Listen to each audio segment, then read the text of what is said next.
this is another little side note of why I'm heavily interested in AI investing is because I have reason to believe that the United States government is going to make artificial intelligence their next heavy attention point when it comes to industrial investment.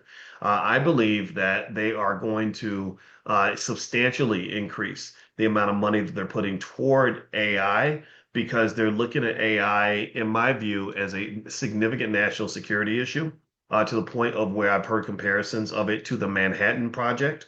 If you remember, the Manhattan Project was a very big deal. It was this, the thing is, the Manhattan Project was a secret. We can't keep no secrets now. Nowadays, it ain't nothing a secret. But the Manhattan Project, if you know anything about it, it was where they were building the first nuclear weapon. And it was a massive, massive, massive investment, right? So there are some who believe that artificial intelligence is kind of the next Manhattan Project. And that led me to say, I think I need to own more shares of companies like Palantir because Palantir does a lot of these military contracts related to artificial intelligence. I was concerned because I wondered if Palantir's stock was overpriced. But given that, I not only like it, but I actually think I want to buy some more of it because just in case, right?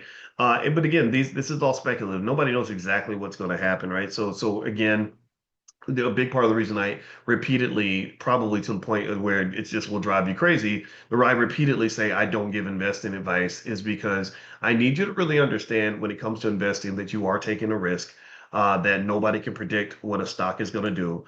You can only make educated, reasonable assessments of what you think is going to occur, right? So, for example, when we started talking about Oklo, when it was $8, $9, $10 a share, when I mentioned it, I said, "Hey, I'm going to buy this stock. You don't have to buy it, but if you want to buy it, I can tell you why I am thinking about buying it, and you can go take a look at it yourself."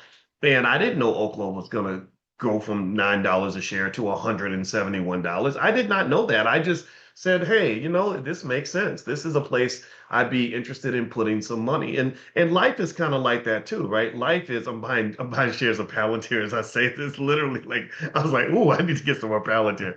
So let me just go ahead and just make that thing start thinking right now. All right, so literally I'm buying Palantir literally as we speak. But anyway, with that said though, it's like that's kind of how you do everything. That's how investing works. With investing, one of the biggest myths about investing is that it's this like sort of infinite ATM machine where you're making ridiculous amounts of money really easily and nothing ever goes wrong and you never ever make a mistake and the money comes in consistently, as consistently as a paycheck. That's a lie. That's not the life of an investor. The life of an investor and a wealth builder is kind of rough.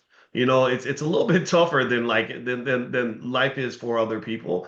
The life of an investor and wealth builder means that you're kind of committing to sort of, fighting through, ups and downs and dealing with struggles and you're going to have some losses and you're going to have to deal with woosah your way through some tough situations. But the thing about it is that the lows can be a little lower than they are for a paycheck, but the highs are really, really high. It wasn't until I became an investor that I knew that feeling of what it might feel like to make thousands of dollars in one day.